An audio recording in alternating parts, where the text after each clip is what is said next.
রসুল নিষেধ করে দিয়েছেন যাতে রসুলের কোনো উম্মত এই গর্তের মধ্যে চালার মধ্যে প্রস্রাব না করে। বাবুনা নেহি ও আনিল বাউলে ফিল জোহর।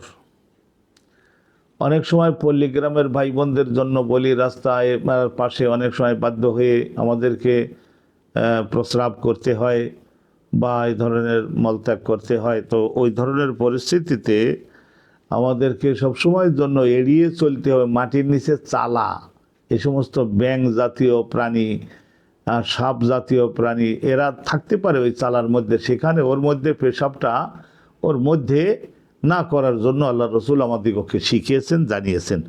রসুল নিষেধ করে দিয়েছেন যাতে রসুলের কোনো উম্মত এই গর্তের মধ্যে চালার মধ্যে প্রস্রাব না করে। তো ইমাম আবু দাউদের শিক্ষক ওবায়দুল্লাহ ইবনে আমর ইবনে মায়সারা, তার শিক্ষক মুআজ ইবনে হেশাম, তার শিক্ষক ওই মুআজের শিক্ষক অবশ্যই হেশাম, তার শিক্ষক হযরতে কাতাদা, তার শিক্ষক আবদুল্লাহ ইবনে সারজিস। আবদুল্লাহ ইবনে সারজিস তিনি বলছেন যে ইন্না নবিয়া সাল্লাল্লাহু আলাইহি সাল্লাম নাহা, রাসূলুল্লাহ সাল্লাল্লাহু আলাইহি সাল্লাম সাহাবাগণকে কঠিনভাবে নিষেধ করে দিয়েছিলেন, হ্যাঁ, আইয়ুবালা ফি আল জোহর, এই চালা এবং মাটির গর্তের মধ্যে যাতে কেউ প্রস্রাবটা না দেয়। কয়লা উনি বর্ণনা করছেন যে কয়লুল কাতাদাতা, হজরতে কাতাদার কাছে ওনার ছাত্ররা জিজ্ঞাসা করলেন, হজরতে কাতাদার ছাত্ররা জিজ্ঞাসা করলেন, এই হেশাম মুআজ ইবনে হেশাম জিজ্ঞাসা করলেন হজরতে কাতাদার কাছে যে হে আমাদের উস্তাদ কাতাদা, মা ইউকরাহু মিনাল বাউল ফিল জোহর, এই চালাটার মধ্যে পেশাবটা তো দিয়ে দিলে তো মাটির মধ্যে চলে গেল, তো এইটা অপছন্দনীয় এবং নিষিদ্ধ হওয়ার মূল কারণ কি? আপনি কি এই বিষয়ে আপনার উস্তাদের কাছ থেকে কিছু শুনেছেন? তো কয়লা তখন উনি বললেন, হজরতে কাতাদা উনি তখন বললেন যে কানা ইউকালু, এই কথা আমরা উস্তাদগণের নিকটে শুনছিলাম যে ইন্নাহা মাসাকিনুল জিন, যে এই চালাটার মধ্যে গর্তটার মধ্যে অনেক সময় জায়গা না পেয়ে একটা জিন, তারা তো ছোট দেহ ধারণ করতে পারে, ওই জিনটা ওর মধ্যে থাকতে পারে। তো তার গায়ে তুমি অপবিত্র পানি তার দেহের মধ্যে তুমি তো দিতে পারো না, ওর গায়ের মধ্যে লাগাতে পারো না একটা। দ্বিতীয়ত হলে ওর মধ্যে সাধারণ যে সমস্ত সৃষ্টি প্রাণী, এর মধ্যে একটা ব্যাঙ থাকতে পারে, এমনকি একটা সাপও থাকতে পারে, বিচ্ছু থাকতে পারে। তা তার দেহে যখন ওই পেশাবটা পড়বে, নিশ্চয়ই দুর্গন্ধযুক্ত এবং অপবিত্র একটা জিনিস যখন তার দেহে পড়বে, সে বিশ্রাম করছিল, তখন সে জেগে উঠবে।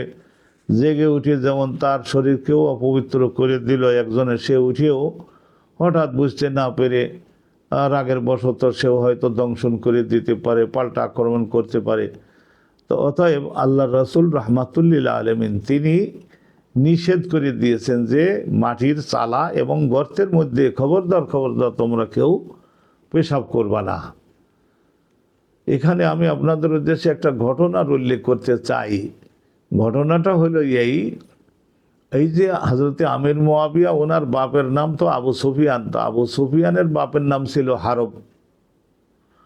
তো হারব উনি একবার বলছিলেন যে মোহাম্মদ যে কথা বলে আমি তার বিরুদ্ধে চলবো। মোহাম্মদ বলে যে মাটির চালা এবং গর্তের মধ্যে পেশাব করবা না, আমি এটা করবই। তো এই মনে করে যখনই পেশাব করে, তো ওই মাটির মধ্যে চালা গর্ত পাইলে ওর মধ্যেই পেশাব করে দেয়।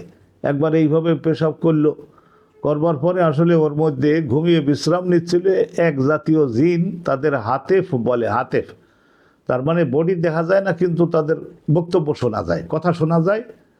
এই সামনে একজন কথা বলছে, তো বোঝা যায় যে নিশ্চয়ই কেউ আছে এখানে, কিন্তু কথা বলে কেনা। তো তখন ওই হাতেফ জাতীয় জিন সে এমন বিকট চিৎকার করলো গর্তের থেকে বের হয়ে, কানের কাছে এমন চিৎকার করেছে যে আবু সুফিয়ানের বাপ হারবের একেবারে জীবন বের হয়ে গেল, কানের তালা ফেটে মারা গেছে। তো তার আবার দেখলো যে লোকটা মারাই যখন গেছে, তো দাফন করে দিল। তো এই সম্পর্কে ওই জিন যে চিৎকার করেছিল সে আবার কবিও ছিল। তো এখন লোকেরা খুঁজতে লাগলো যে হারব যদি মরেও থাকে তাহলে তার তো একটা লাশ তো আমরা পাবো, লাশও তো পাচ্ছি না।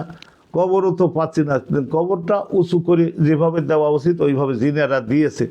তখন তারা কাব্যের মাধ্যমে জানাইছিল ওই হারবের সন্তানদেরকে যে তোমাদের বাপ হারব এই কাজ করছিল, মারা গেছে, দাফন করছি, ওই যে তার কবর দেখো, জিয়ারাত করতে পারবা।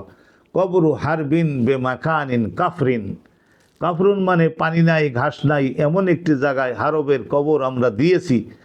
কবরু হারবিন বেমাকানিন কাফরিন, আবার একটু চেনবার সহজ হওয়ার জন্য বলে দিল ওয়ালাইসা করবা কবরে হারবিন কবরুন, হারবের কবরের পাশে ওখানে অনলি ওয়ান গ্রেভ, একটাই মাত্র কবর, ওর আশেপাশে আর কোনো কবর নাই, তোমরা খুঁজে সহজে পাবা। তা ঠিকই, পানি নাই ঘাস নাই উঁচু একটা একমাত্র কবর খুঁজে পেয়ে গেল।